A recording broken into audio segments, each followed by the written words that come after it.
It is a great pleasure to be able to speak to you about our plan to stay open. We know that Ontario's hospitals have been a first line of defense in the province's battle against COVID-19. We can't thank them enough for everything that they have done, and especially to our frontline healthcare heroes and the people of this province who have really stepped up and delivered. We know that in 2020, we recognized that there were significant long-standing gaps in Ontario's healthcare and pandemic preparedness, gaps that should never have been allowed to leave so many vulnerable for so long. But I'm proud that our government has made significant progress and considerable progress towards closing these long-standing gaps. Since day one, Premier Ford and our government have moved swiftly and boldly to protect the people of this province and shore up not only our healthcare system, but better protect the people of this province and the hardworking families. Since March of 2020, we have added 31 new 100 hospital beds that we are making permanent. This is the equivalent of 6 new large community hospitals in Ontario. This brings just our total investment in hospitals to over $5.1 billion since the start of the pandemic. For long-term care, we have invested over $1.6 billion and additional $6.4 billion to build over 30,000 new long-term care homes, many of which are culturally specific. But we are here to talk about building on our progress today to ensure that the province will be transparent, accountable, and ready for whatever arises tomorrow. And that is why I'm proud to introduce further steps through our plan to stay open. Ontario was the first province to introduce a comprehensive post-COVID-19 pandemic preparedness plan. If passed, this legislation will ensure that Ontario is well equipped to fight any future pandemic or threat to lives. It features 3 key pillars: expanding Ontario's health workforce, which we are going to be doing so by adding 295 postgraduate positions and 160 undergraduate seats. So over 400 new doctors will be graduating from the schools of medicine and over the next 10 years. 2 new medical schools, one in Scarborough and one in Brampton, will be created. Brampton's new medical school will be the first new medical school in the history of this province in over 100 years. We are also creating new financial grant programs, such as reimbursing tuition for healthcare workforce, such as nurses, up to $10,000 in some cases. And most importantly, we're also reducing registration barriers for foreign credentialed medical professionals so they can apply their skills here when it's needed the most. Second, we are shoring up domestic production of critical supplies. This includes positioning the province with the capacity to manufacture PPE and innovative health products right here in Ontario, and reinvigorating our supply chains to secure goods needed to keep Ontarians safe and healthy. Third, we are building more hospitals and hospital beds. With the addition of 3,100 new hospital beds in the past 2 years, we are moving forward on our landmark capital funding commitments of over $22 billion, more than 50 projects that will add 3,000 new beds over 10 years. Our plan to stay open is how people will hold us accountable. We will build an Ontario that remains vigilant and ready, and that meets the challenges of tomorrow, all while staying open. Good morning, everyone. My name is Teresa Santos, and I come from Correio da Manhã, Canada.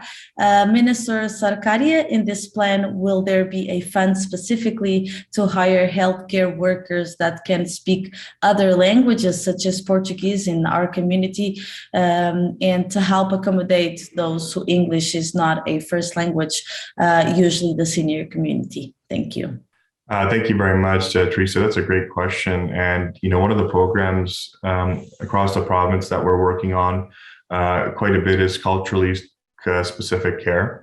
And so, while these programs target broadly the entire nursing sector, or in other cases, health workforce sector, we're very big believers in culturally specific training and community-specific training. So that's why we're building out 2 new medical schools in communities like Brampton and Scarborough, where, we examine the unique needs of, the diverse communities that our hospitals and doctors and patients now serve, and be able to deliver care with that more targeted and focused approach. And so when we're looking at Ryerson Medical School, when you're looking at the new Scarborough Medical School, they really want to focus on these points, because they know that it's really important to deliver care in that language.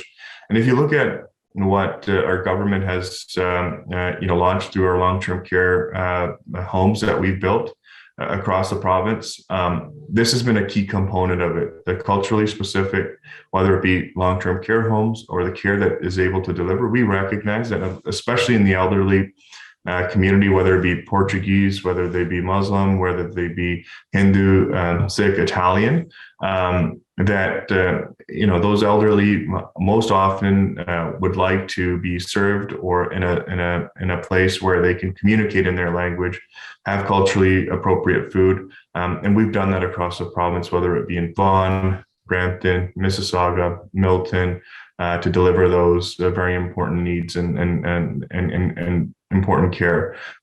So we're definitely going to continue to build that into our health policy, and we think that's a very core and key point of ensuring we build a really resilient and vigilant health workforce. Here, you and I recognize that doctors coming from outside, in most of the cases, are better than our doctors here.